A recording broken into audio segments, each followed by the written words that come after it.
bum bottom bum bum bottom bum bum bottom bum bum bottom bum bum bottom bum bum bottom bum bum bottom bum bum doobie doobie da da da doobie doobie da da da doobie doobie da da da bum bottom bum bum doobie doobie da da da doobie doobie da da da doobie doobie da da da bum bottom bum bum bottom ba da da ba da da ba da da ba da da ba da da ba da da ba da da ba da da ba da da ba da da ba da da ba ba doopy doopy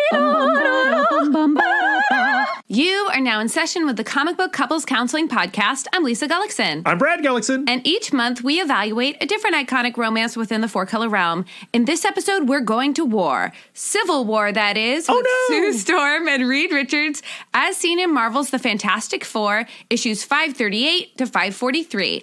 Written by J. Michael Straczynski and Dwayne McDuffie, and illustrated by Mike McCone. And we're applying the Four Tendencies by Gretchen Rubin to their relationship woes.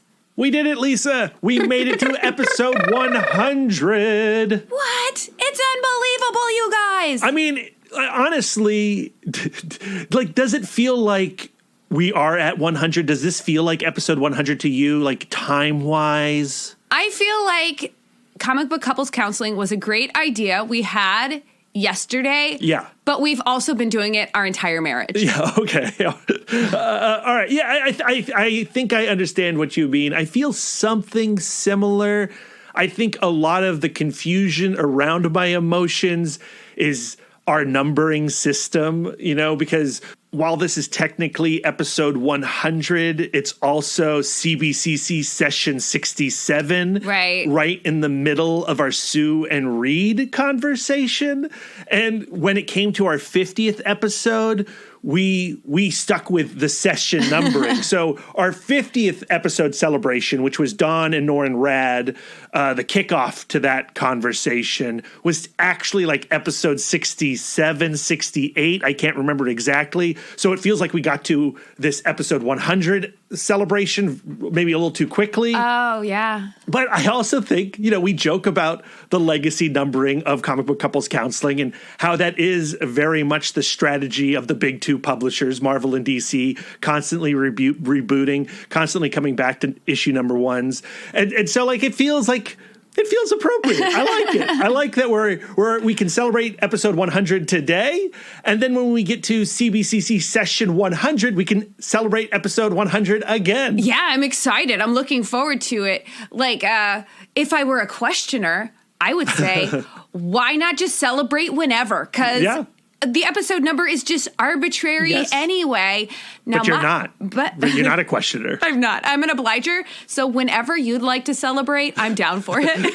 Yeah, and I'm going to celebrate whenever I want to because I'm a rebel. Well, what my question is are we going to make a bigger deal out of episode 100 today? Or episode number 69 in like 2 episodes. Oh, yeah. We'll also celebrate episode 69. 69, dudes. I now have to think about what episode, like, who's our couple? Because that's supposed to be our one pod stand of Loki and himself, which I think is appropriate because he is kind of a snake eating his own tail. He's like a one man 69. Loki episode has to be episode 69. Yes, excellent. But let's be honest, the real reason to celebrate is to have an excuse to commission some really rad art. Yes. And like we did for episode 50, session 50, when we went to Karen Charm and asked them to do an homage to Mike Allred's Silver Surfer #1, we went to Josh Cornelin and asked for a Jack Kirby homage to issue 1 of the Fantastic Four. And that's what you see as the cover art to this episode. And how incredible lucky are we? They did a bang-up job. Yes. I am so proud to have my visage on this poster. Yes. Yeah. It has become a new particular type of thrill to see you and me inserted into iconic works, iconic images like Fantastic Four #1, like Silver Surfer #1. It's addictive, and I wish we had all the money in the world so we could do it for every single episode. What's weird is before we started commissioning these pieces, we didn't have any pictures. We don't have like photographic evidence of our existence in this apartment. I literally just turned over my shoulder. I was like, no, we got that one photo of us at 4th of July, but actually we've taken that down. So. we have. And so now we went from, look at these modest people. They don't feel this compulsion to put themselves up on their own wall to like, look at these people. They keep, commissioning amazing artists just to draw pictures of themselves. Yeah, I feel like the Queen, when the Queen gets a portrait hung up in Buckingham Palace, these are our portraits. I love it. And I also feel like a little sneaky, like I'm taking advantage of Josh and Karen because they are not incredibly expensive. Their commissions are affordable at this time. So if you're listening to this and you would like your own commissions from Josh and Karen, reach out to them through their Twitter feeds, links in the show notes to this episode, and go get your own portraits. Get in there now because they're extremely talented and they're going places. Yeah, to me, both Josh and Karen, like, why are they not doing Marvel comics today? Like, this is a style that is sorely missing within both of the big two publishers, and I think they would do well to snatch up these talents immediately. But in the meantime, we're going to make hay while the sun shines, and we're going to commission pieces from them while we can still afford it. While we can afford it, yes, correct. And you should too. Even if our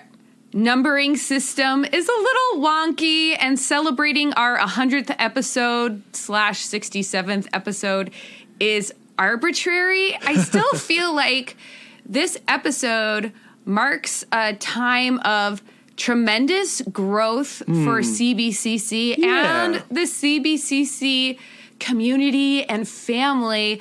I don't know if you guys have been keeping your eyeballs on our website, but it is growing exponentially, as is the content we're providing to our Patreon subscribers by means of super rad interviews. Yeah, so in addition to our regular Creator Corner episodes, which you can listen here in the main feed, we're also running transcript interviews on the website with some super cool people like Tom Pear talking about Penultiman, Howard Wong and Josh Stafford talking about Damned Cursed Children, Erica Schultz talking about The Deadliest Bouquet, and then those audios will also be in our Patreon feeds.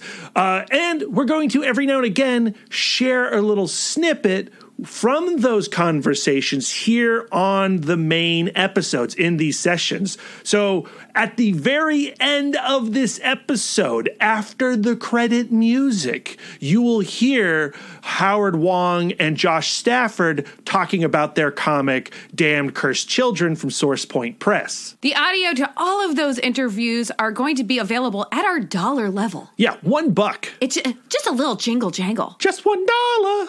Just $1. What's that from, Lisa? Just $1.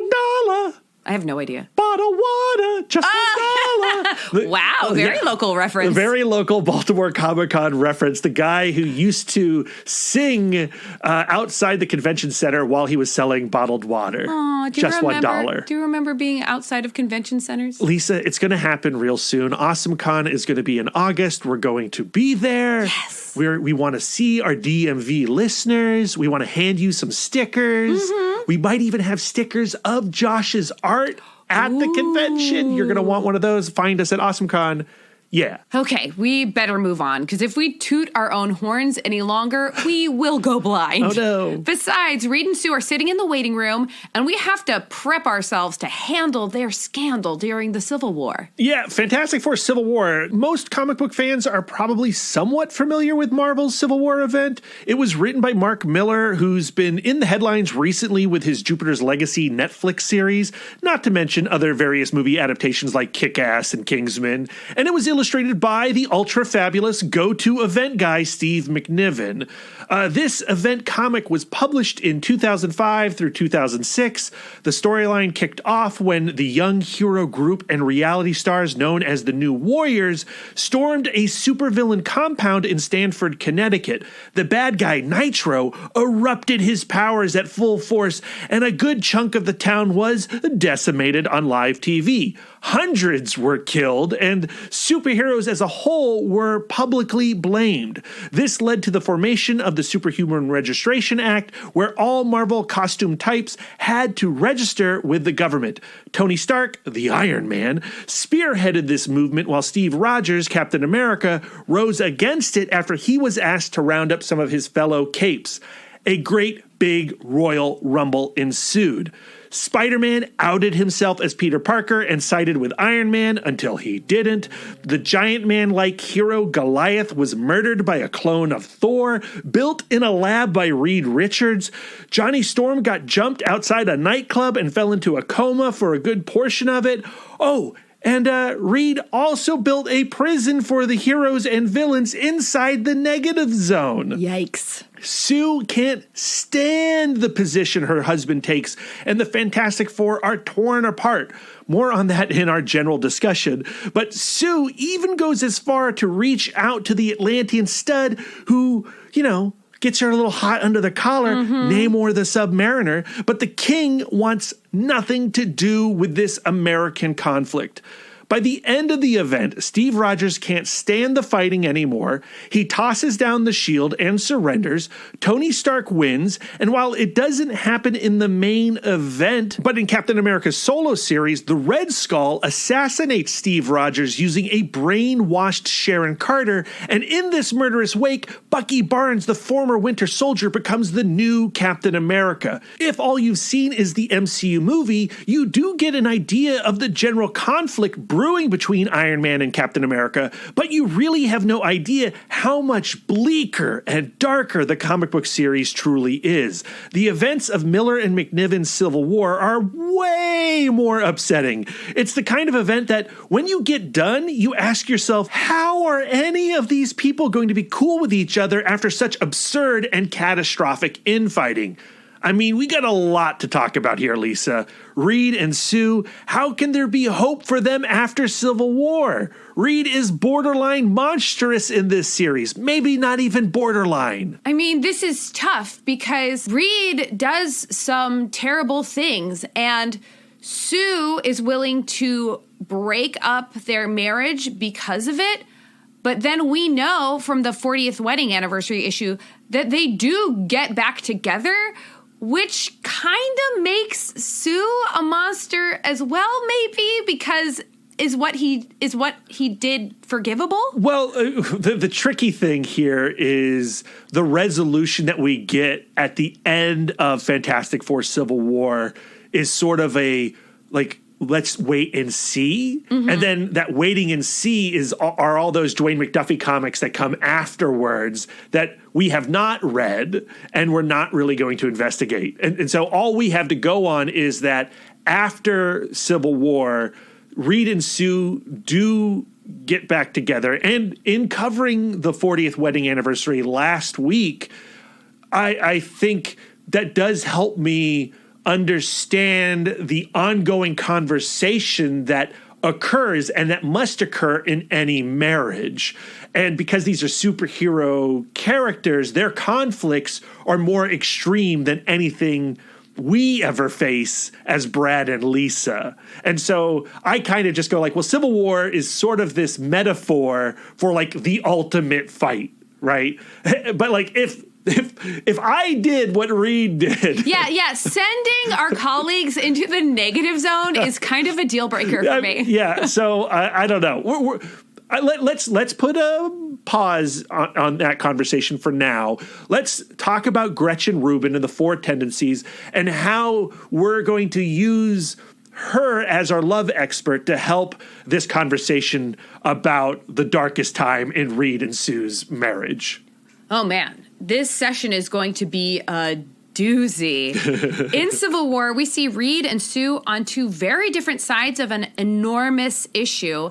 And not only can they not persuade each other to their side, they can't even relate enough to each other's sides to keep their relationship together. Before we tackle this particular arc in their relationship, we really need to consider why being on opposite sides of the Registration Act upsets the very bedrock of their relationship. We're using Gretchen Rubin's revolutionary concept and book, The Four Tendencies, full title, the indispensable personality profiles that reveal how to make your life better, parentheses, and other people's lives better too. Long title. Oh, man. Published in 2017 by Penguin Random House. The Four Tendencies profile individuals by the way they respond to expectations. Inner, expectations we place on ourselves, and outer, the expectations that others place on us. This places people into 4 categories. Upholders, who respond well to inner and outer expectations. Obligers, who respond well to outer expectations but poorly to inner expectations. Questioners, who respond well to inner expectations but poorly to outer expectations. And rebels, who respond poorly to outer and inner expectations. That's me. Yeah, that's you. Over our last 2 sessions with Sue and Reed, we determined their tendencies, and Sue is an obliger and Reed is an upholder, and got to know some of the idiosyncrasies of each of their tendencies. If this is your first episode with us, and you find yourself totally lost with all this tendency talk, allow me to encourage you to listen to our last 2 episodes. But if you follow like 2/3 to 1/2 of what I'm saying, you should be fine starting right where you are. And listeners, there's a link in the show notes. Click on it. Click that link. I think first we need to remember that no one is fully just one tendency.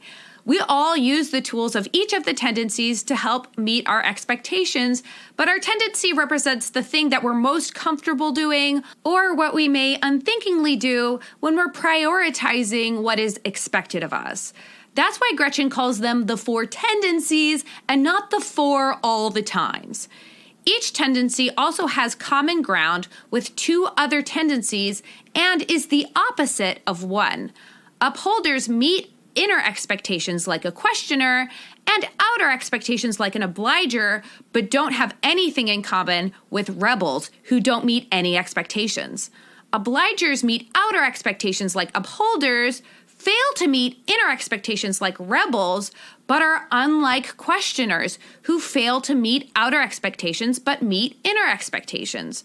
This is not to say that opposites can't be friends or teammates, but it may mean that they have conflicts when it comes to meeting expectations. Think about Johnny Storm, the obliger, and Ben Grimm, the questioner in Fantastic Four number 3. Sparks flew, if you know what I mean. So good. And constantly they fly. Yes. I think that's the core to their appeal as a couple themselves. Absolutely. There's also a lot of variation within a tendency when it comes to prioritization of expectations. Let's talk upholders, for example. They meet outer expectations and inner expectations, but let's say they have an inner expectation that conflicts with an outer expectation, like this random example right off the dome. Inner expectation. I am going to launch the rocket I built when the conditions are clear in order to beat the Russians. Outer expectation. I am going to wait for the go-ahead from NASA to launch the rocket I built for them. Ooh. In this example, Reed chooses to prioritize the inner expectation over the outer expectation. Gretchen refers to prioritizing one half of an inner-outer tendency over the other as tipping. Like an upholder that tips towards inner expectations over outer expectations could be considered an upholder questioner, while an upholder that prioritizes outer expectations would be an upholder obliger. So if an upholder is tipping most often to their inner questioner side, how can we decipher if they are truly an upholder questioner and not a questioner upholder? I think this is really important, and it took a little bit of reading and consideration of the 4 tendencies to get to the bottom of this conundrum, and I believe the answer can be found in Chapter 12, the second to last chapter, entitled Speaking Effectively to Each Tendency. In this chapter, Gretchen focuses mainly on how to set an expectation in a way that reaches each of the tendencies, but she lists right next to each other what each tendency values and how that is factored into their decision-making. Upholders value self-command and performance. Questioners value justification and purpose. Obligers value teamwork and duty. Rebels value freedom and self-identity. So upholder questioners may do something in a questioner fashion, but it will be in service to their upholder values. So a questioner and an upholder may be reading the same book on astrophysics, but the questioner will be doing it to give justification and purpose to their expectation, while an upholder will be doing it to improve their self-command and performance over an expectation. You would think that if an obliger is trying to persuade an upholder, that using their shared desire to meet outer expectations would be the way that they could appeal to them. But that isn't the case, because while the action is the same, the value is different. You can't say to an upholder who has decided to meet an inner expectation over an outer by saying, hey, what about the team? Can't you see that you're being selfish? Because an obliger may call what an obliger may call selfishness, and an upholder would call self-command. Upholders want to be holding the joystick when it comes to driving the fantastic car of decision-making. And maybe that's why Reed may be left playing with his own joystick all alone if he doesn't begin to see where Sue is coming from. Yeah. The fantastic car is actually the perfect metaphor for Reed's upholderness. Like, look, the perfect car. We can all drive together when it's called for, but I can also drive myself when it suits me better. Oh, man, that's so true. If it seems like I'm ragging on Reed, the upholder, that's because I am. Like Sue, I'm an obliger, so I have no problem seeing things from Sue's point of view. Even though I may have some upholder behaviors rattling around in me, my values are more centered in togetherness and working in harmony with others. And I rarely, if ever, think that ends justify bad means. Brad is a rebel, so he relates even less to Reed. Yeah. Do you feel like the rebel values freedom over self-identity represents you and where you side with the Civil War? Yes. And since we've labeled Dr. Doom a rebel, as I've been reading more and more Fantastic Four comics this month, I keep going like, I like this Doom guy. He speaks to me. Well, when I think freedom and self-identity, I think Dr. Doom. That's right. So really, I'm focusing more on Reed's upholderness here in the waiting room so that Brad and I can better see where he's coming from during our session with the Storm Richards. If you're listening and you're more of a questioner upholder type, hopefully over the course of the conversation, you'll begin to understand why, for Sue, Reed's choices and how he goes about making them are worth dissolving a marriage for. Once we have Reed and Sue on the couch, I'd like to focus on what other tendencies Obliger Sue and Upholder Reed are tipping toward, especially considering how estranged they become over the course of the book. I'd also like to think about how Reed and Sue could better communicate with consideration to their differing values rather than differing actions. Yeah, but before we can do that, Lisa, we got to get into some words of affirmation. So, the last couple of weeks we've had some new patrons. We've been having so much fun over in the Patreon feed, over in our Slack channel. Lots of conversation, lots of new Comic Book Day celebrations. Yes. But becoming a patron isn't the only way you can support Comic Book Couples Counseling.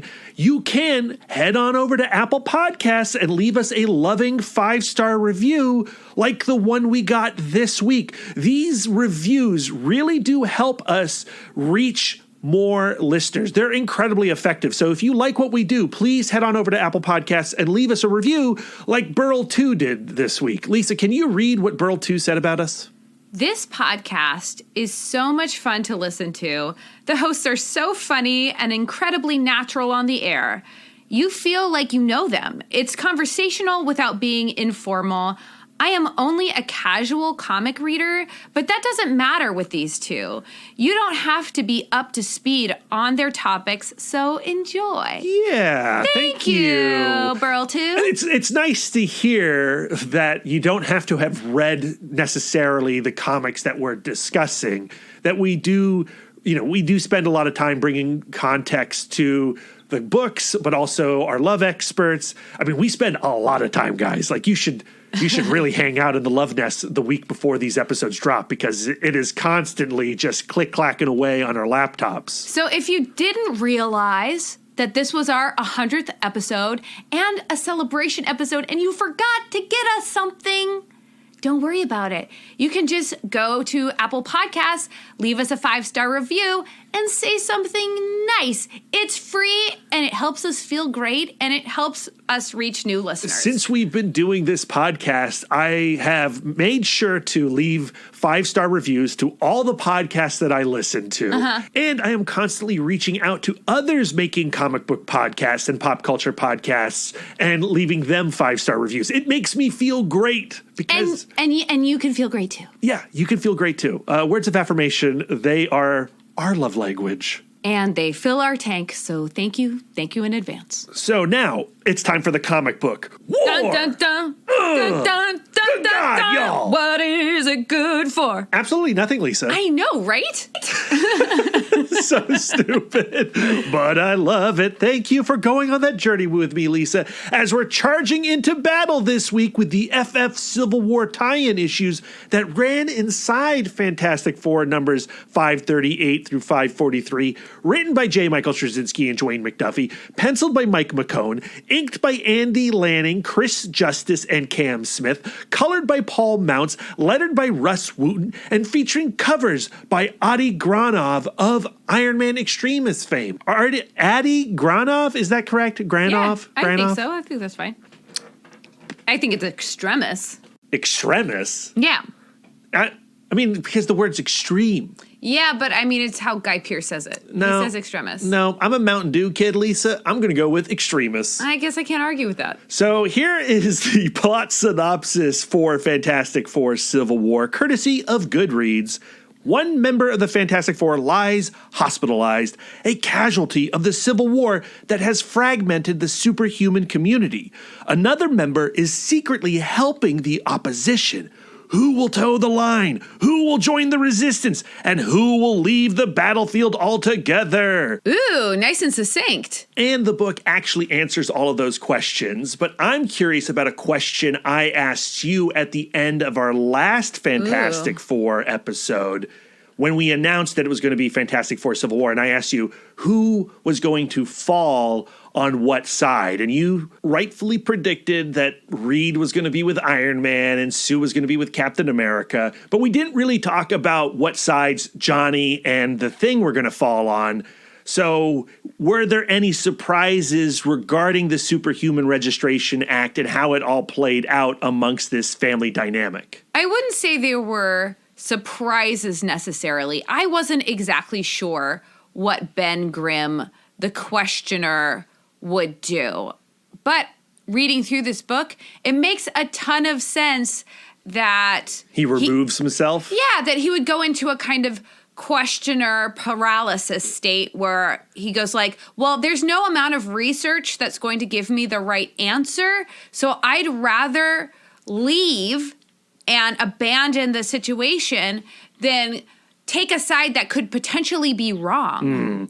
Yeah, and I gotta say, like, even though I ultimately enjoyed this storyline as a whole, especially approaching it from Reed and Sue's perspective, I was deeply disappointed that Johnny is taken out of the game immediately and then comes back later in the book. With no explanation, no dramatic, I'm awakening from my coma. Yeah, and that's part of the frustrations with a tie-in event like this, because the big story is happening over with Mark Miller and Steve McNiven, and J. Michael Straczynski and Dwayne McDuffie can only do so much within the Fantastic Four title itself. That's a real bummer. But I think it still works, at least from a character point of view. So while we're robbed of some plot beats, we're missing some puzzle pieces in this arc. The character stuff is still pretty easy to follow and tracks with the characters as we know them before this storyline starts. And I also think that Ben's story of like the American Thing in Paris added a little bit of much needed levity to this story arc. Yeah, I mean, honestly, like the issue feels a little weird when we get to it. I don't want to jump ahead because it's so removed from everything else going on in the arc. And I kind of like, if we're going to have a spin-off story, let's have 4 issues of the Thing in Paris. I love like having just read issues 1 through 6 for our first episode and then reading The Thing in Paris, because it feels like an old Fantastic Four comic. Yeah. It feels like that first Mole Man appearance to me. It really does. It feels old school, which in turn stresses the anxiety of what's actually happening in the United States with the Superhuman Registration Act, right? So when we get back to it, you feel the gut punch that everyone is experiencing with this storyline. This is our third episode with the Fantastic Four, just focusing on Reed and Sue. And I feel like Ben and Johnny have really been there to give Reed and Sue some outside, much-needed perspective on their relationship. And when you take these characters out of commission, like, that's what sends their relationship into this, like, wild spiral. And it most often pairs off with Ben Grimm talking to Sue and Johnny talking to Reed. And if you think about it, like, Reed's two wings are the Obliger, which brings him closer to his wife, and the Questioner, which brings him further away from his wife. So when Sue talks to Ben, he can kind of analyze, like, what is Reed thinking when he's thinking with the Questioner side of his tendency. And then Johnny does the same thing for Reed. When Reed is starting to get too analytical, he draws him back in to the Obliger side of his brain, because Johnny too is an Obliger. So when we're in the middle of this book, when there is no Johnny and there is no Thing, and it's just Reed and Sue cranked to 11 on their sides of the issues, the heat, the anger felt between those two is so uncomfortable, but so compelling, right? Like, this is the stuff that I was really anticipating and getting excited about when we were going to talk about Civil War. And the comic delivers on that confrontation, even if it hurts. And even if the resolution doesn't necessarily deliver on the confrontation. Does that make sense? Yeah. Yeah. So, okay, let's really dive in. I think we've given, like, our broad thoughts on it. And it's time now to put Sue and Reed on the couch and go into session. So let's start with issue 538.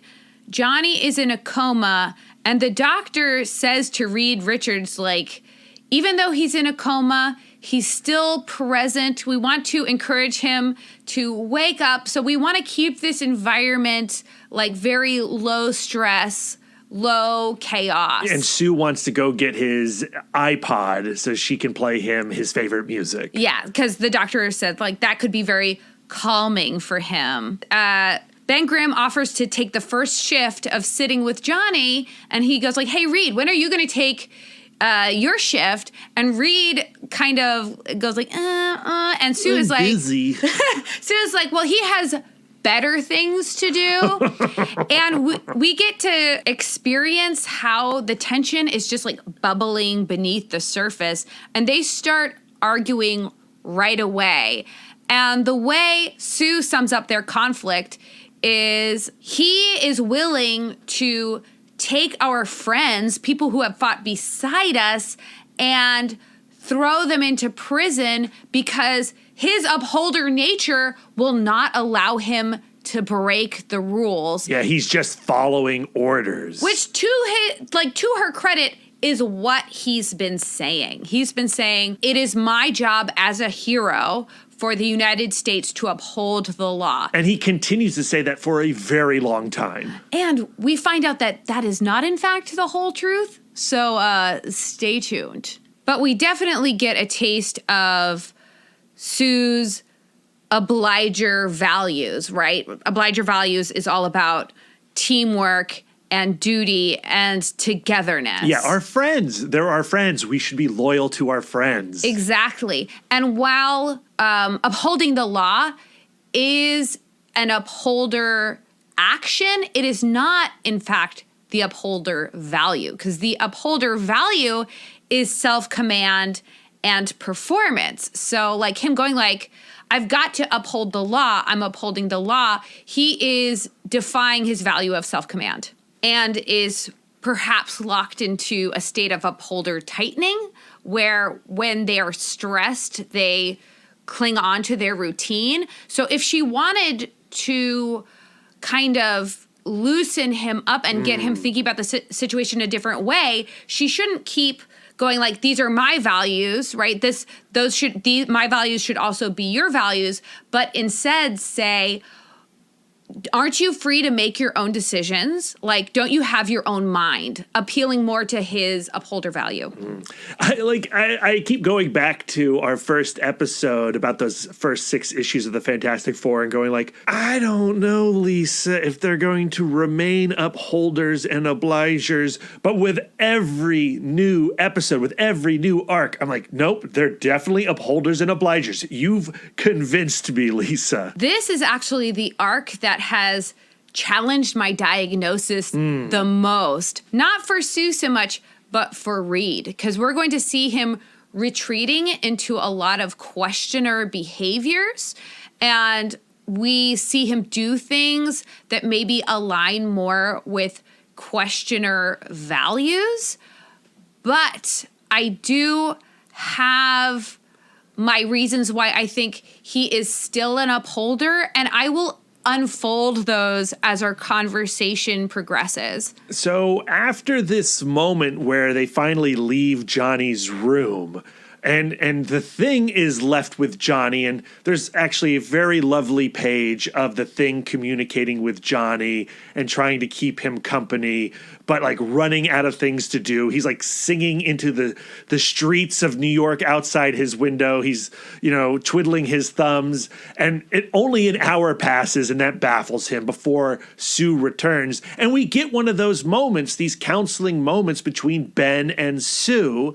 And he helps her out in this moment, and she may not really help him out. With Reed back at the Baxter building, Sue takes this as an opportunity to explore this superhuman registration issue with Ben, and Ben doesn't want to hear it. He wants to focus on Johnny right now. Johnny needs us.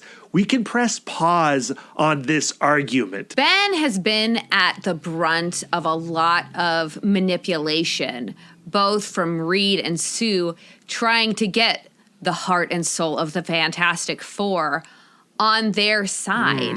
And the thing with questioners is they don't like to be questioned. And they certainly don't want to be caught in a tug of war. Absolutely not. So when they think they are persuading him, they are in actuality pushing him away. And Sue is making what to me sounds like a lot of great arguments. Like, it's just because you disagree with what the country is doing, that doesn't mean that you don't love America. It doesn't mean that you're not patriotic. But the thing that he questions is, like, she goes like, you have to make a decision now, right? The issue is now. And questioners don't like to do things now. They like to wait until they have all the information. They like to kick the can down the road.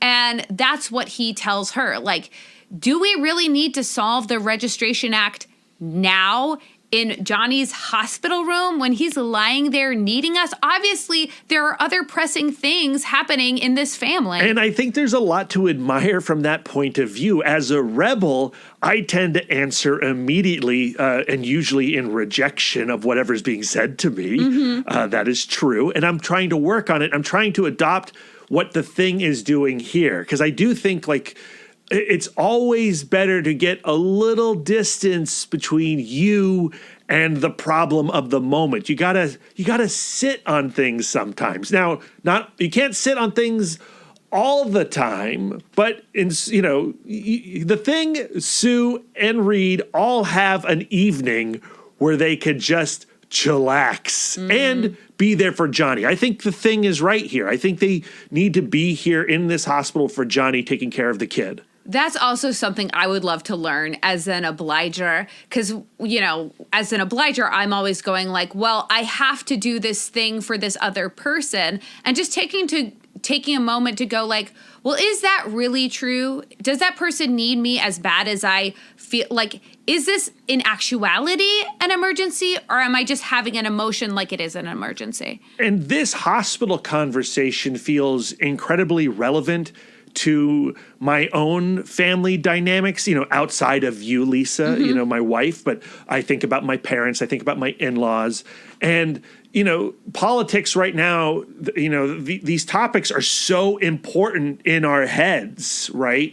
And they can take over, and I struggle sometimes with going like, okay, well, is this a do or die political value that I have? Is this what I want to sever a familial relationship over? Or can we still find a way to connect as family and not necessarily see eye to eye on that value? And then that you start to go like, well, isn't that a privilege that you have the opportunity not to see eye to eye? And so, yes, that's a privilege. And so maybe we should reject that privilege. But when you go down this road, the questioner road, can you just see yourself moving to Paris? Yes. I mean, we've had that conversation in the last 4 years about like, is this the country we still want to be in? Does Canada even want us anymore? The answer is no. Well, Canada does not want us. No, they don't. And in the next issue, something happens that makes Ben go like, I definitely can't take sides now because both sides are, in one way or another, corrupt and wrong. While I'm sad that there's not a lot of Reed and Sue in this issue, I do love how J. Michael Straczynski uses the mythology around Yancey Street to explore Civil War, to explore the point of view of the public, right? And in particular with the character of C, who very cleverly finds the location of Captain America and the New Avengers. I guess he's in league with, or he gets some info from the Mad Tinker and the Puppet Master, and that's how they all end up getting together. But getting the Yancey Street gang to collaborate with the New Avengers is really ingenious, and you get to like C quite a bit. So by the end of this issue, when he is killed in the conflict between Captain America and Iron Man, I mean, that's major, and that's one of those events that in real life, I just can't see it being brushed over or resolved as quickly as it does in comic book land, right? Like, It's such a tragedy, and you totally understand why it sends Ben to Paris. And he tells us why he's going to Paris, because the issue ends with him holding C in his arms, Pietà-like, and going like, I'm so disgusted, I'm leaving. Yeah, and, the reader is disgusted. That man, C, is dead because of Captain America and Iron Man. Right. Civil War really is one of those events where at some point you have to push major aspects of it out of your headcanon if you're going to continue reading Fantastic Four and Avengers comic books. Yeah, it's super dark, and the idea that anybody can move on to this is like unbelievable. Yeah. But okay, let's stay focused. Well, issue 540 starts in an insane way. Yes. I mean, we have Reed inserting Wild Streak into the negative zone, and she's frozen in this tube. And J. Michael Straczynski puts in this sly reference to a Tom Lehrer song, which, I mean, I guess he was what? He was like a parodist? He was a comedy guy who was like known to be sciencey and mathy. And so one of the guards is singing his Werner von Braun song. And it's, I'm not going to do the accent, but once the rockets are up, who cares where they come down? That's not my department, says Werner von Braun. Once the rockets go up, who cares where they go down? That's not my department, says Werner von Braun. Mm-hmm. And for those that don't know who Werner von Braun is, he's the Nazi scientist who we recruited in America thanks to Operation Paperclip, the same operation that allowed Hydra to go into the MCU. Armin Zola was part of Operation Paperclip. And Werner von Braun went from developing V2 rockets for the Nazis to creating the rockets that launched the first satellite into space for the United States. And Reed Richards is being compared to this Nazi scientist. Not only is he being compared, he doesn't necessarily disagree with the comparison. Yeah, and he so the song starts off from one of the guards, and it's Reed who carries the tune. Mm-hmm. And that feels very damning. Self-aware, but damning. Right. Not to mention that this is happening in the Baxter building, and Franklin and Val are sleeping in their bedrooms. Yep. Reed's got to be pretty confident about what he's doing with the negative zone. No, I think he's actively having doubts because we get in his narration like this ongoing theme of like, I start having a feeling and then I go back to the numbers and I look at the numbers. Right, and we even get this quote of like, maybe that's what I've always done, retreated into this place of science and numbers and facts. So I don't know about you, Lisa, but while I was reading this issue, I was enjoying and appreciating the captions giving us a window inside Reed's head. And it just highlighted, underscored how infuriating it is when he opens his mouth and he can't translate his thoughts into dialogue. I think that he's not translating his thoughts into dialogue because he's keeping secrets. And so whenever he says, like, I'm just upholding the law, that's not the entire truth. Right. But let's go back to this ongoing narrative of, like, I return to the numbers. This feels like a questioner behavior in action. Like, I am gathering data because that's going to be the justification, which is the questioner it's the questioner value. But that's not the narrative that he is sharing with others. Where I go like, well, if you are hiding the questioner, like, because everybody defies their values. Nobody is a perfect person all of the time. Especially when your wife is like, you're a rebel, Brad. And I'm like, I'll show you. Oh, no, I'm a rebel. But I think that in this case, the value that he's trying to present is the value he actually has. And I think that this questioner tipping has to do with, like, if I tip to my more obliger side of I want to be a good partner to my wife, I want to be a good teammate to my Fantastic Four, he can't do what he needs to do. So, like, his tipping towards the questioner side is a way of estranging himself from his wife because his wife can change his mind. Yeah. And you definitely perceive that towards the end of this episode. Like, he is trying to, he is forcing Sue to go. Well, what are Sue's wings? Sue's wings are Upholder towards her husband and Rebel away from her husband. So as they're estranging from each other, their tendencies are tipping towards the tendencies that are away from their spouse, which is how they become so estranged. Because as an Upholder, Rebel is the opposite. So he can't relate to her rebellious side. And for her, as an Obliger, questioner is her opposite. So she can't relate to his questioner side. So by the midpoint of this issue, they have firmly entrenched themselves on opposite sides and are now acting against each other. Sue aids Wildstreak in her escape from the Baxter building, and Reed knows this. And now it's time to talk about it. Reed witnesses Wildstreak's escape and sees her come out of invisibility, and he can sense that his wife is right over his shoulder, and he calls her out. He says, like, I know you're there. We have to talk. Up until this point, Sue rebelling against the government and against him has just been in discussion, and now by helping Wildstreak escape, she's now breaking the law, and he cannot abide by that. But, of course, he is sending their peers into the negative zone, and she can't abide by that either.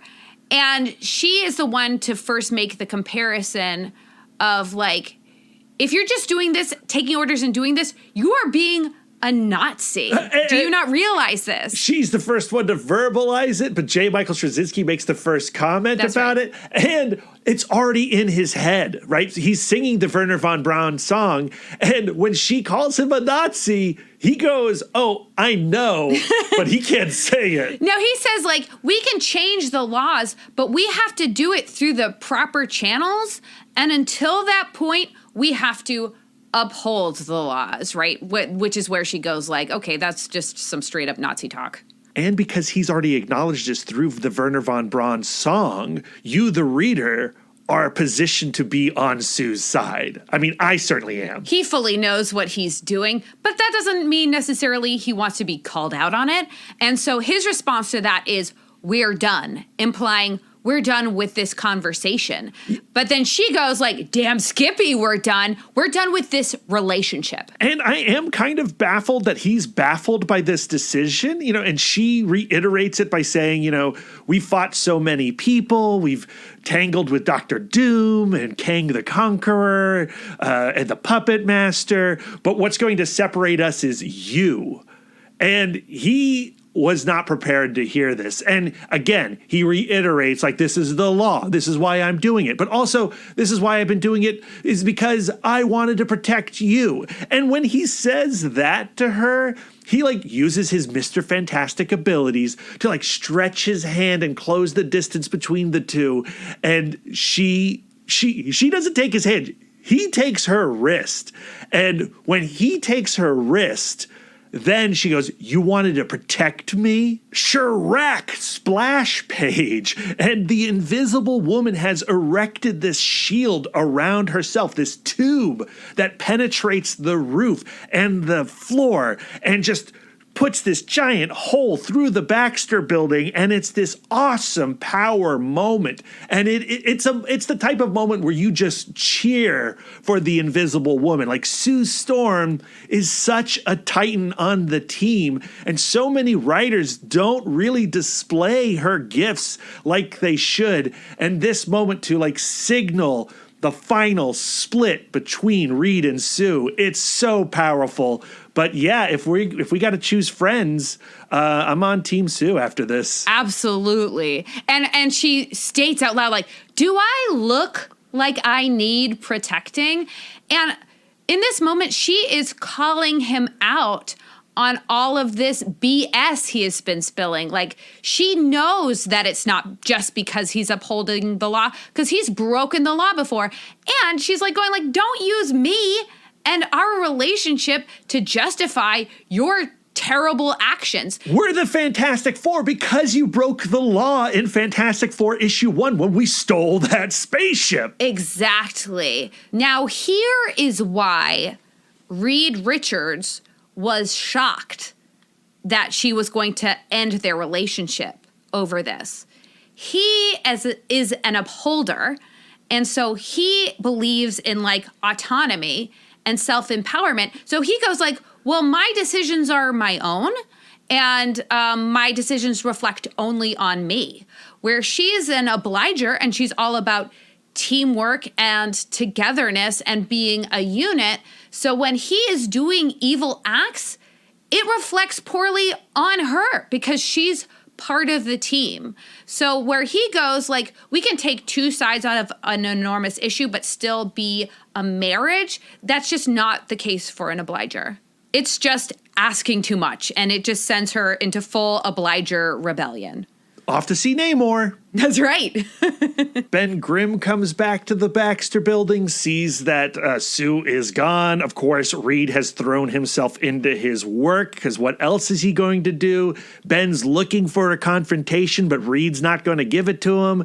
And now it's time for the Thing to get out of here. And just go to Paris. And the final scene of this issue, even though it doesn't have the Thing or Sue or Johnny, and it's just Reed, Tony Stark, and Peter Parker, it is such a brutal moment. It's a turning point for both Reed and Peter Parker, because Peter Parker is going to take a road trip into the negative zone, and what he sees within is what finally breaks him from Tony Stark's point of view and sends him running to Captain America. When Peter returns, he looks at Reed Richards and goes how can you do something like this? And Reed tells him this story about, well, I have an Uncle Ted, and he was quirky and fun and artistic.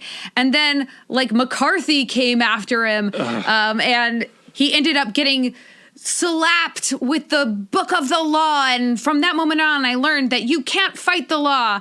And we find out later that Sue was in the room and heard this story about Uncle Ted as well. And I think it's just like the most gross, transparent thing to do to Peter Parker, because he's going like, you have an uncle? I have an uncle. And my uncle taught me something. The uncle story is crazy. Like, Right. if Reed thinks anyone is going to be persuaded by this tale of his Uncle Ted, rebelling against the government and going like, oh, well, Uncle Ted shouldn't have rebelled against McCarthy, he's nuts. This is when Reed is the dumbest smart guy in the room. Well, like, he's dumb because he thinks it's going to fool or convince Or connect anybody with Peter Parker and his Uncle Ben story. Like, you don't know the Uncle Ben story. Well, and Reed Peter Richards.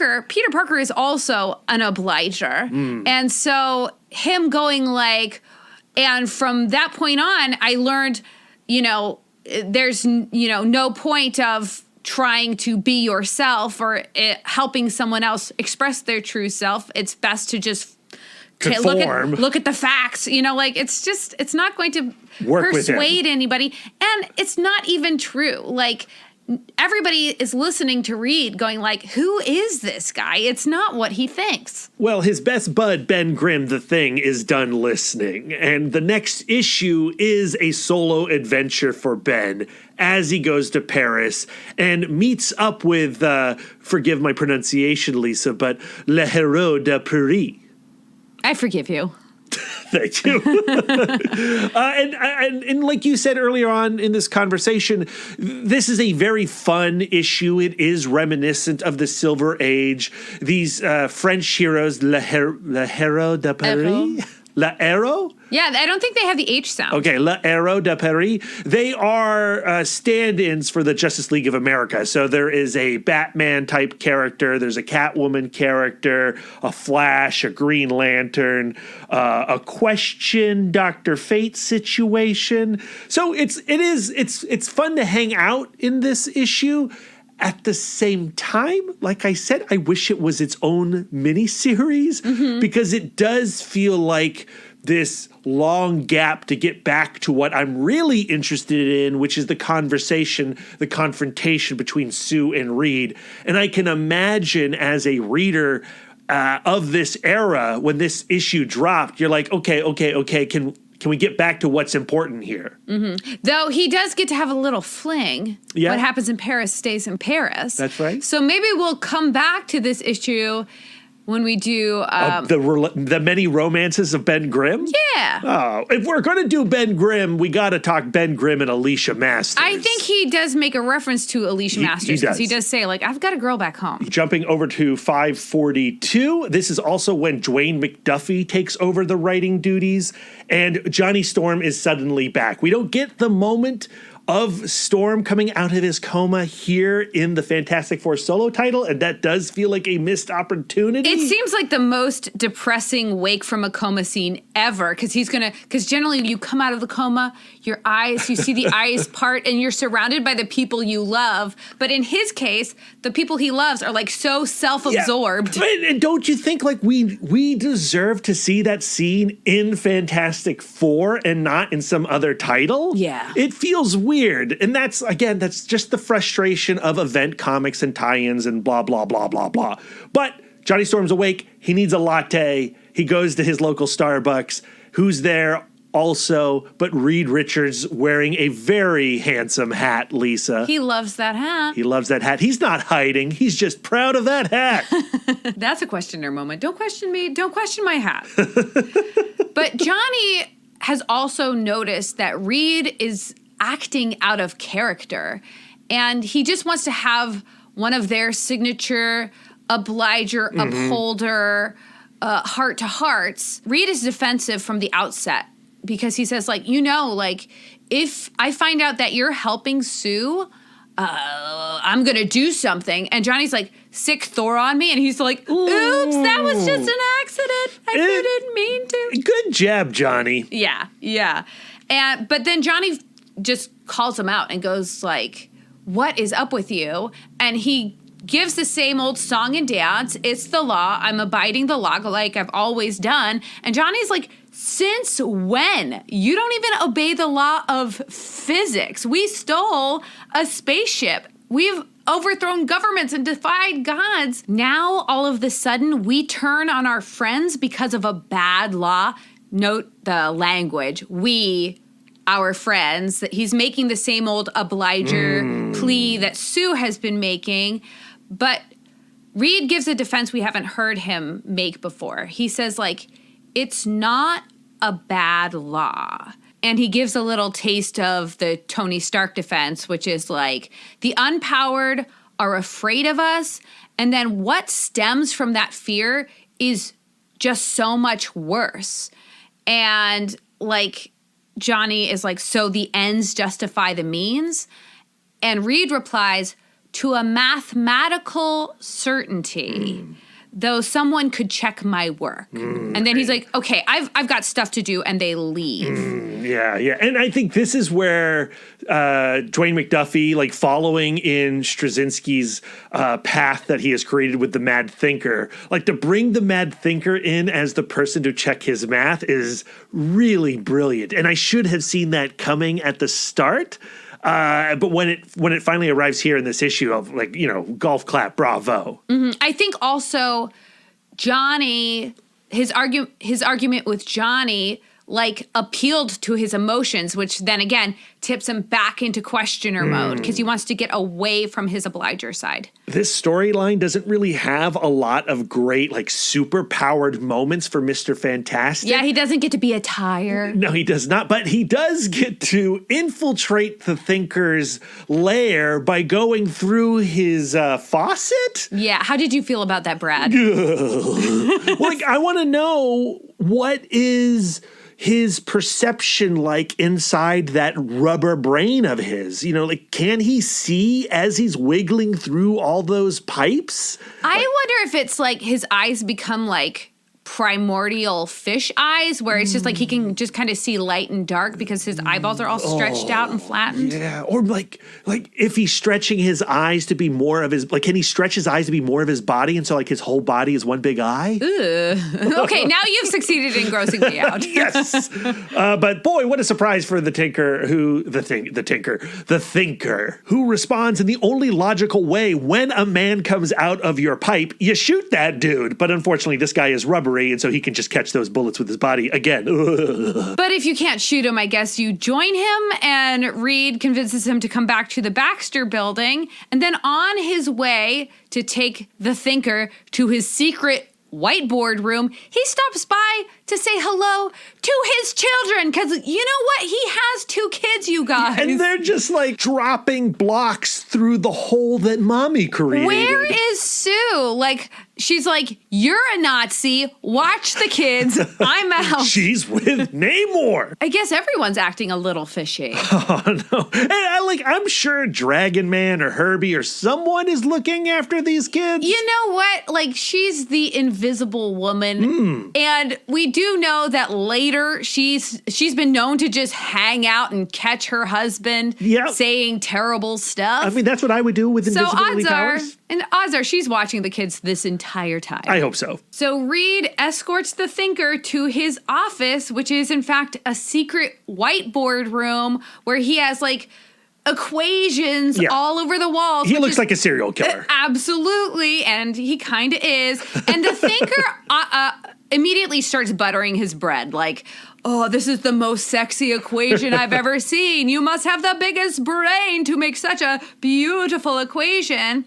And Reed tells him the story about how when he was 12 years old, he was reading Asimov's Foundation, and he read about the idea of psychohistory, in which there are equations that can predict the future. So he's like, well, if it can happen in fiction, it can happen in reality. Yep. And he has come up with this mathematical equation modeling human trends. And so apparently he's been plugging the Human Registration Act into this equation and the lack thereof. And apparently with no Superhuman Registration Act, there is this enormous catastrophe and all billions of people die. And not only that, we now see that Sue is listening in on this and she appears and, she's like, we're going to beat the odds. We can beat your math.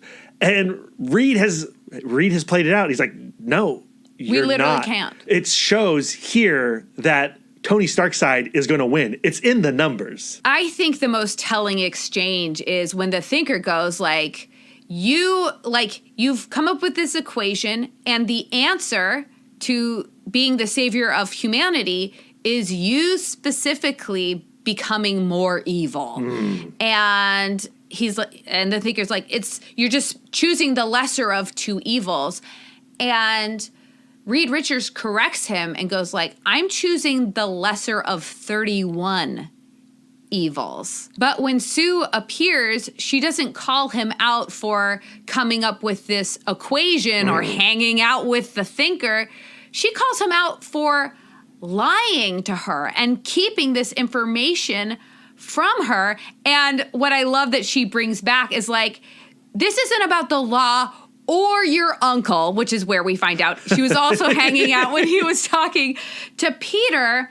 And he goes on to say, like, I was protecting you. And she goes on to go like, I'm your wife. Johnny and Ben are your friends. And they had no idea this equation existed, even though Tony Stark did. He was using it to play the stock market. So why did Reed Richards keep this equation a secret? Shame, and he knows that she's right. If Reed Richards was a true questioner, he would have told them that this equation exists and that this equation justifies and supports his actions. But he is, in fact, an upholder. And by having this equation controlling his actions, he's saying, I am not self-empowered. I don't have autonomy. I'm being controlled from the outside, which would be against the upholder principle. Nice, Lisa. Why, thank you. And thank Reed for betraying his family and therefore proving that I am very clever. So that is the end of the Fantastic Four Civil War storyline for the most part.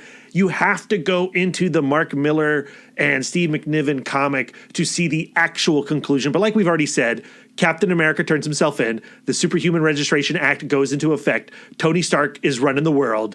Reed's team wins. Sue's team loses.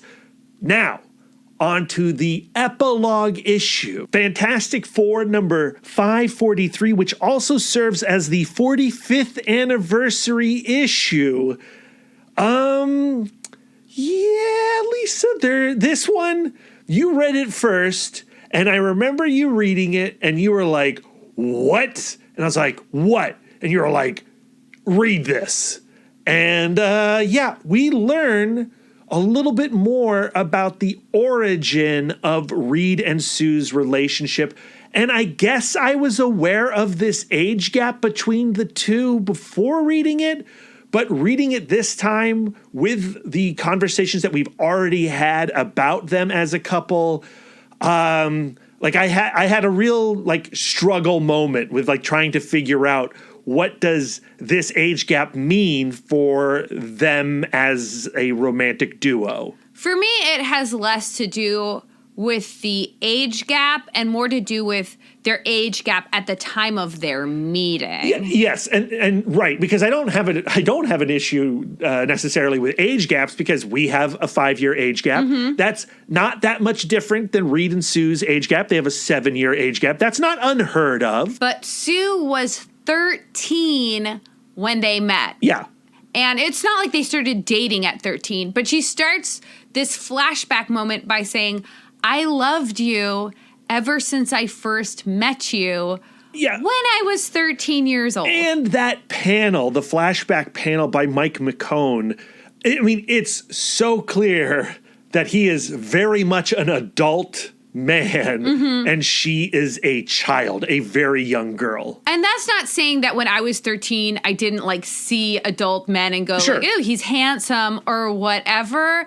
But the idea of her carrying this love for him into adulthood, and she does say that it clouded her judgment to a certain degree. And then, you have to think about Reed and, we know a lot more about this kind of manipulation and grooming in our culture. And so reading, it just doesn't read well. It feels really felt icky. a little bit icky. Yeah. And it's like, she's like, I loved you ever since I was 13 years old. And he's like, well, I didn't love you until later. Yeah. Until you were a full adult legal person. And so then I start researching a little bit about their meeting, and you go back to the John Byrne comics, and the way that John Byrne illustrates Sue during these periods is even more infantile and gross and just downright wrong. And so it's a hard chunk of information for me to get beyond and get back to just thinking of them as peers or equals. This relationship, what appeals to me is them as equals, and them meeting when she is a young girl and him a college kid, that disrupts their equality. Since their conception back in the 60s, we've seen all of these retcons to try to give her more autonomy. Yeah. And for the most part, to me, they've failed. In our last episode, we talked about the retcon where she was an aspiring actress, but then again, she gives up those hopes and dreams to become part of the Fantastic Four. So that doesn't really give her any autonomy either.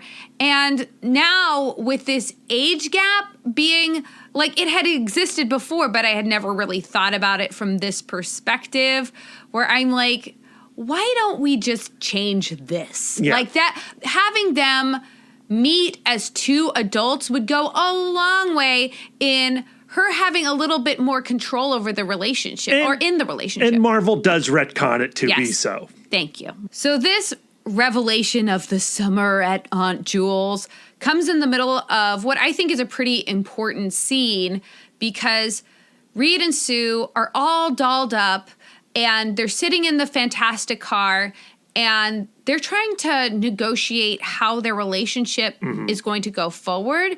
And Reed is trying to be a little romantic. He wants to just kind of be like it was before. And Sue is just not ready for that. And he's like, what? See, you still love me. You're saying these things that say that you still love me. And she goes it's not a love issue. It's a trust issue. Mm-hmm. This scene, this issue, I don't think it necessarily does everything that I want it to do as far as confronting what went down in Civil War. But at the very least, it's not a clean slate. Dwayne McDuffie going forward, if the couple is going to stay together, has a lot of work to do with them in his stories. And ultimately, I want to keep Reed and Sue together as a couple. I am a fan of them as a couple. And it's helpful to have the 40th wedding anniversary in my memory, because I know that they go through many issues and survive them all. And there's strength in that knowledge. But also, again, the Civil War event is just so traumatic. It was traumatic for the world. It was traumatic for superheroes and humans. It was traumatic for their marriage. But it was also traumatic for Sue's relationship with herself. And she says something at the end of this conversation that is pretty revealing to me, because she says, I loved you so much that I couldn't see clearly through my love. I worshipped you. I thought you could do no wrong. Now I know better. I still love you, Reed, but it won't ever be the same. So she had this perspective on him. And now, how is she going to trust herself after this to just freely love? But you also think about the many traumas that have occurred on this planet. And while not everyone survives through them, people do survive through traumas and reconnect and what have you. And so it's not unthinkable to imagine them healing from this point forward. And I do, with my whole heart and soul, believe in redemption. Yeah. And as long as a person breathes, they can change. Yeah. And I had never read these issues before talking about them here for this podcast. I had read Civil War, but I was not reading Fantastic Four at the time. And when we come to the end of this issue and the Fantastic Four return as something new with a couple new additions, because Reed and Sue need to go find themselves and continue their healing journey, and they invite T'Challa and Aurora onto the team, Black Panther and Storm. Man, I want to keep reading. Yeah. We haven't even talked about Johnny and Ben, who, while Reed and Sue are out trying to fix their marriage, they're watching Franklin and Val, and there happens to be like a Fantastic Four late line special on television. It's fun. It's cute. It's a way for the comic book to look back on its history and the many, many, many people who have been on this team before. But like this special has this strong narrative about what a hero Reed Richards is, and what a brilliant and good person he is. Yeah. I mean, I think that is some diabolical writing by Dwayne McDuffie, because it feels very much like the kind of propaganda that would be put out there after Civil War, where the Superhuman Registration Act is now in full effect, and we have to show that the people who come along, get along, are really rad and good people. And Sue, the obliger and public person, is also kind of going along and getting along with this, the Fantastic Four are going to be fine narrative. The reason they're all dolled up, actually, is because they're going to a ceremony to receive another key to a city. So she's still publicly being part of the Fantastic Four. She's playing First Lady. And there is part of the special that is a segment where she was on Oprah, and Oprah is trying to praise her for her role on the Fantastic Four and her role being with Reed Richards. And Oprah goes to say, like, you are Reed Richards' compass, moral compass. Yeah. Oh, and she's Sue like, nah. goes like, like what Oprah actually says is like, some people would say that you are Reed Richards' moral compass. And the way Sue replies is, some people are too kind. But I can't, like, that must have been like this dagger. Barb to Sue's heart, because she has realized that she actually has no control over Reed and his actions, because he has this upholder autonomy, and she doesn't have the kind of influence over him that an obliger would think is her number one principle. Everybody should be acting as a team and a unit. Yeah, I didn't really pick up on that on first read until you pointed that out, and that is another damning moment in a comic book full of damning moments. The one shining moment of that special for me is when I guess they're like, we got to be fair and balanced. And they have Dr. Doom on to talk about Reed Richards. And Dr. Doom, of course, being the rebel and, his nemesis, goes on to say, like, Reed Richards is a terrible and dangerous guy. And there's going to come a time when you come to me begging to save you from Reed Richards. And as a punctuation mark on this entire event, you're like, yeah, Doom's got this. He's got a point. And that pretty much does it for Fantastic Four Civil War.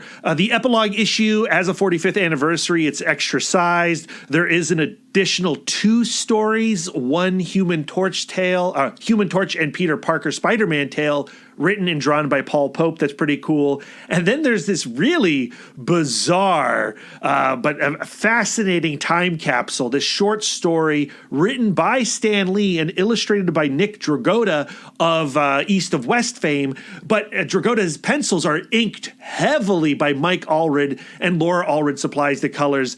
And it's a fun, cute little meta Mole Man tale in which Stan Lee does appear and does his self-deprecating humor. It feels like a parody. It is a parody. It's cute. It's weird. It's a little uncomfortable. It's a strange way to end the Civil War storyline, but I had a good time with it. So, Brad, I feel like we've been through a lot. Yeah, I mean, yes, we have. The Civil War from the Fantastic Four point of view, from Reed and Sue's point of view, is a lot. I'm so glad it's not our last episode on Sue and Reed, though.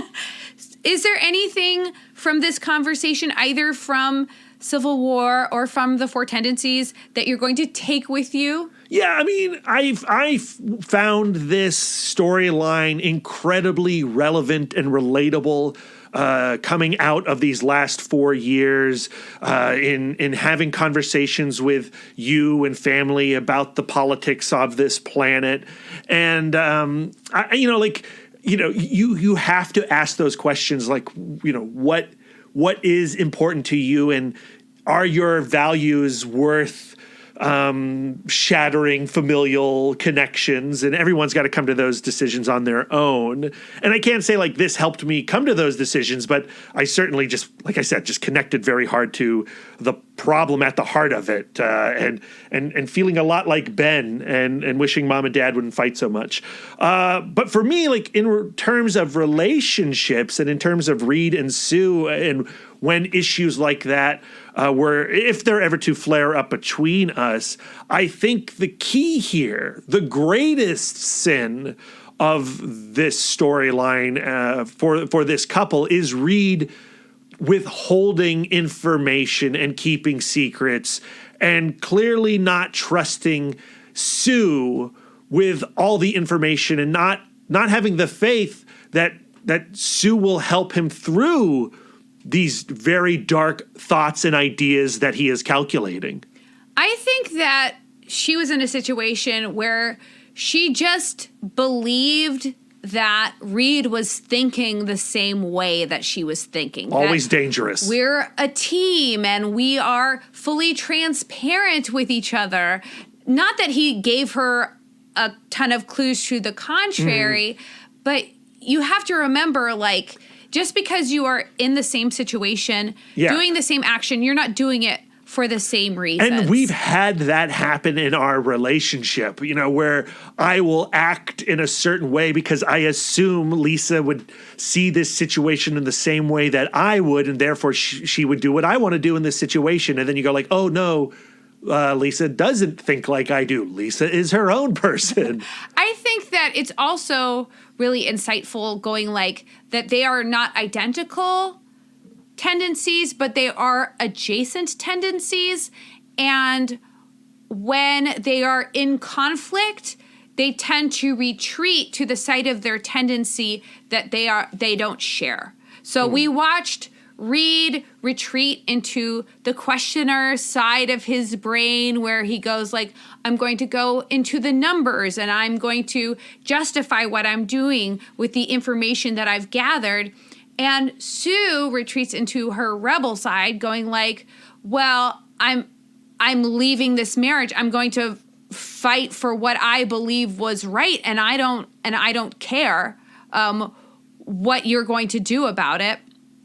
And I go like, well, what do you and I do when we're in conflict? Because I'm an obliger like Sue. And I'm a rebel. And you're a rebel. Like Dr. Doom. But because when we go into conflict, I don't rebel, I uphold. And I go, well, you said that this was going to happen this way, and these are the rules that I follow. I think also my fascination with things like the Enneagram and the Four Tendencies and the Myers-Briggs are all an extension of my upholderness. I am looking for the rules beyond the rules. What is the moral of the story, and how am I supposed to act the rest of my life?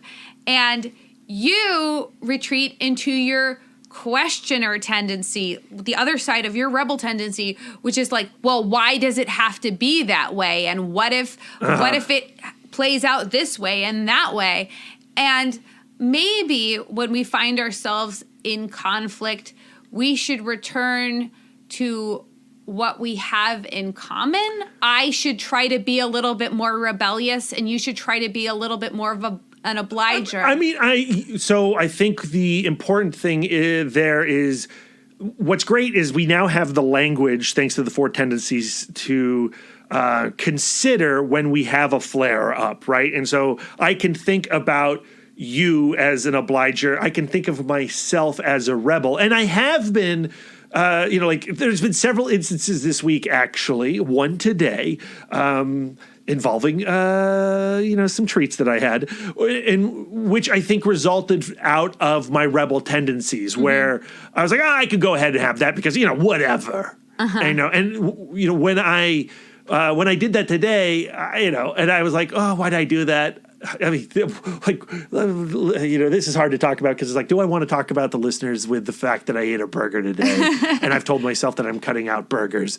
I guess I am talking to you about that. And I told myself I wasn't going to eat a burger, but then I went with my dad, and then my dad was like, you don't have to have a burger. You can have a vegan option. And then my response was, no, I'll have a burger. And we had a conversation about that because I immediately have the burger and I was like feeling a little food shame, blah, blah, blah. And you're like, why you did that is because you're a rebel and you rebelled against your dad saying, go ahead and have that vegan patty. And I was like, that is a relationship that I have with my father as well, where my dad says one thing and then I'm going to do the other. Well, you can go back to your rebel principles. Like, rebels don't like to be predictable. They have this thing in them that goes like, well, you don't know me. Only I fully know myself. Yeah.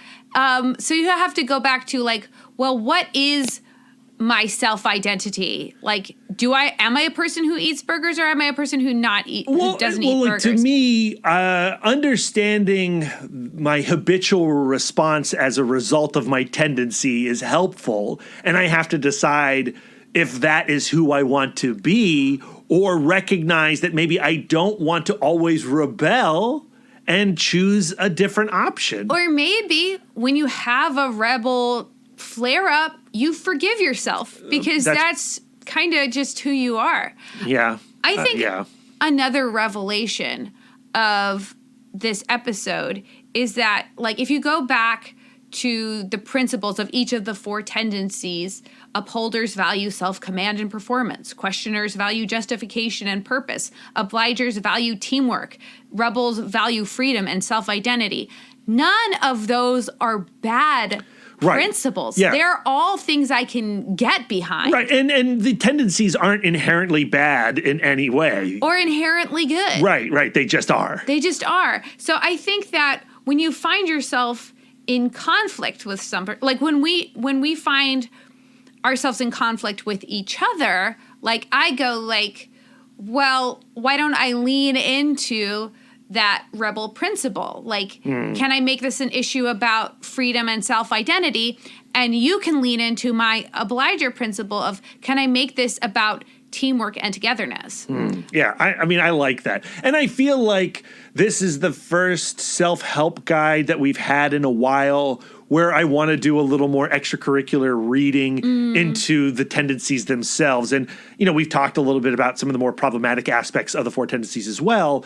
But just the language that it gives me, again, I think is very helpful. And we haven't even really gotten into some of the tools, like, because we've been talking about people as couples for the most part, but like there's a lot of tools as an individual that she offers where you go like, I have a goal, but my rebel tendency is I keep on getting in my own way. So what is a way that I myself as a rebel can motivate myself to meet whatever my goal is? So there's a lot of great stuff in that book. I'm not going to say that Gretchen Rubin is perfect. No. Because she does have one thing in the Four Tendencies that I myself find a little bit triggering, and that is she does use a ton of diet talk. Yeah. So, like, everything goes to, well, you want to motivate yourself to cut carbs or exercise more and blah, blah, blah. So, I feel like I do, as an eating disorder survivor and a person who myself am trying to get off of, like, trying to cleanse diet talk from my vocabulary. And I think for those that don't know who are listening, they should know that when I was talking about burger, it was not dietary reasons. It was my own ethical reasons. Ethical reasons where we're trying to harm animals less. Yes. So she does use a lot of diet talk. So I have to put that out there. Can I just mention one more This is our show. This is our 100th episode, Lisa. Oh, yeah, that's It's going right. to be long. And we still have an interview, or at least a portion of an interview after the credits. Oh, yeah. So bonus. My last takeaway is when it goes back to the idea of having an opposite tendency. So everybody has a tendency that is like their nemesis or whatever. Sure. So to me, when I find someone out in the world being an a-hole, and I go like, I just don't get this person, odds are that person is a questioner.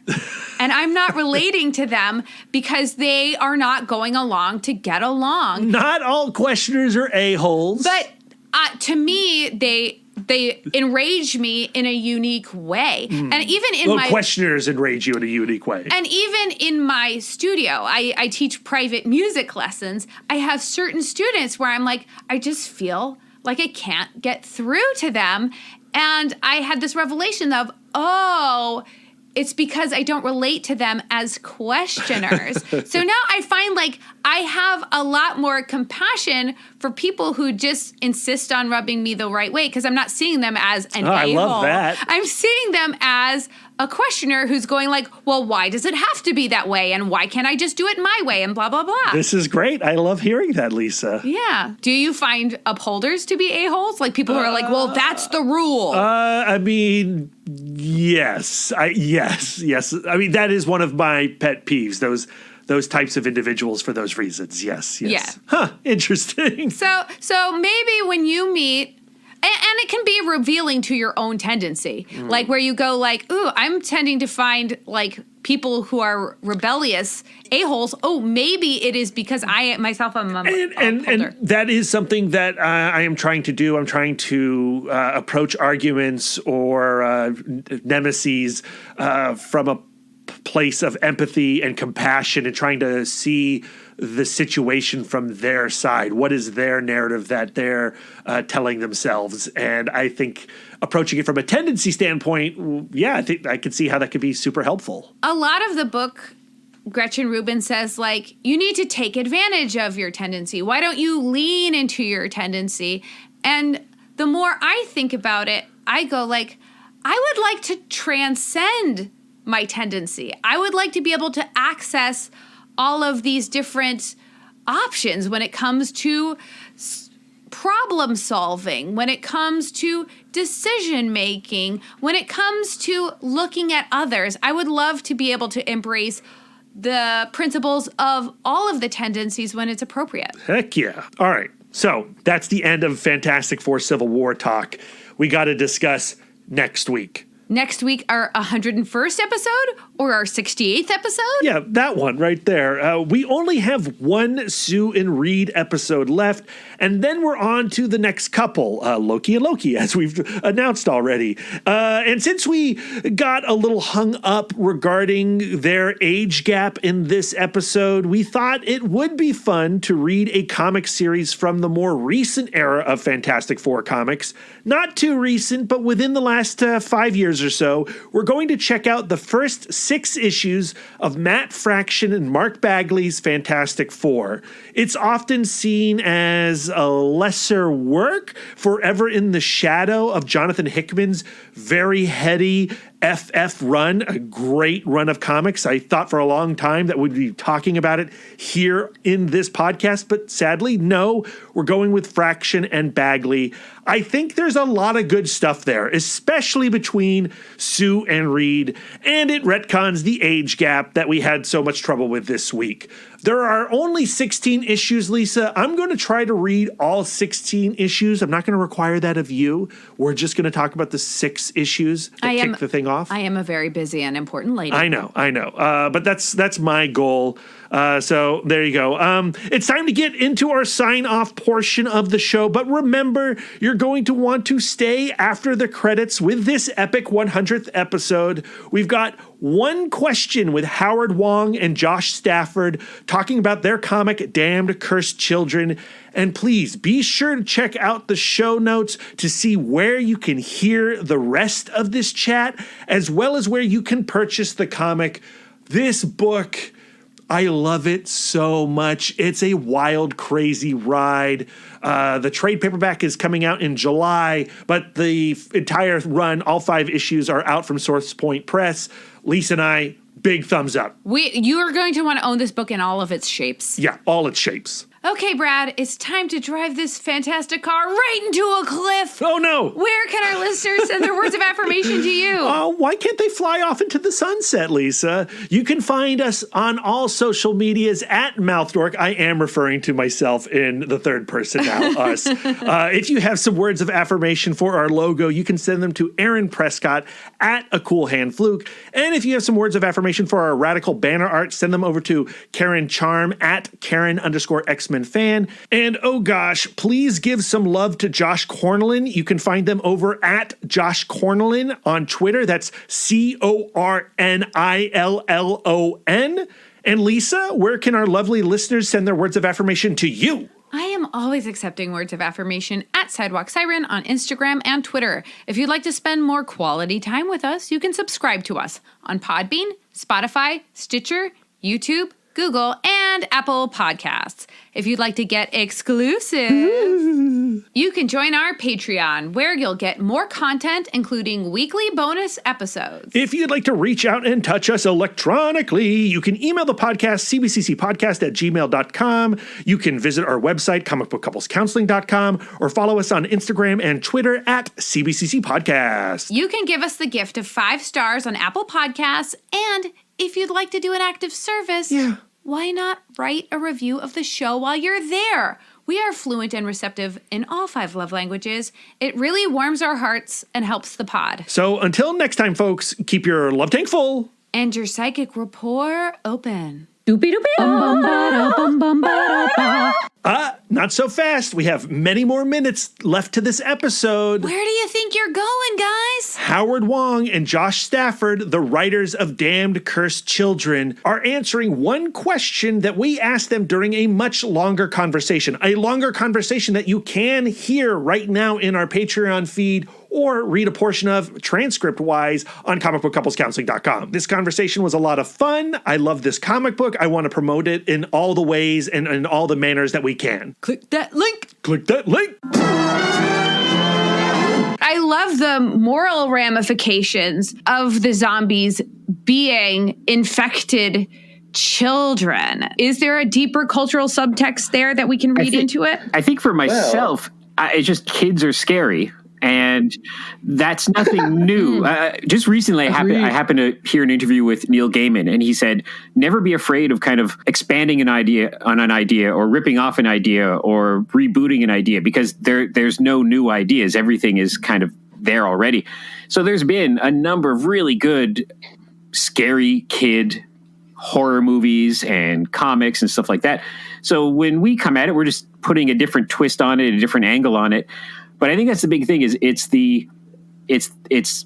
something as innocent and, you're kind and nice or beloved as a kid or your kid, all of a sudden, drop of a hat, for no reason, just becoming monsters. And I think Howard came at it from a parent point of view and seeing the fear in that. And I just came at it from a horror geek point of view and seeing the fear in that. A couple of things. First, they're not zombies because they're not actually the living dead because they didn't die and come back. So they're not zombies. So I can share that. It's not very spoilery because we have those preview pages from issue 1 to show that. For me, there definitely are things that I put in there purposely, personally, for messages and stuff like that. But definitely, like any good story, should echo out to people and connect with whatever they have in their thoughts personally. So there are, if you want them, and if you don't want it and you just want to have a fun, crazy ass ride, you have that too. So you can go deeper or not, and it works both ways. And that was something that I tried to make sure we had. It was a good balance of both, because if you lean too much one way versus the other, you sort of lose that fun aspect of these kind of stories. As the horror can be really silly and stupid, and then you're not immersed and you fall out of it. But the ones that connect you really well, it stays with you forever. Like you can literally recall scenes and movies and stuff like that, and you tell friends about it years and years later because of that aspect. So hopefully we did our job and did that too. There you are, friends. You made it to the end of episode 100 of Comic Book Couples Counseling. Lisa has gone to bed, and it is only I left in the love nest editing this episode, putting the final touches on it. I hope you enjoyed listening to it as much as we did putting it together. This is a true labor of love. I adore our podcast, and I adore you for listening. Thank you so much. And support Howard and Josh. Go get their comic, Damned Cursed Children, again. The link is in the show notes. Click on it, browse around that site, and order the book. If you're a horror fan at all, I think you will enjoy it. And if you like zombie stuff, even though Howard says it's not a zombie comic, it's a zombie comic. You will enjoy it. And on to the next episode, episode 101. Or 68 or whatever. Take care, everyone. Now let's dissect this baby. Dissect this baby? Yeah. Cut Franklin open. No!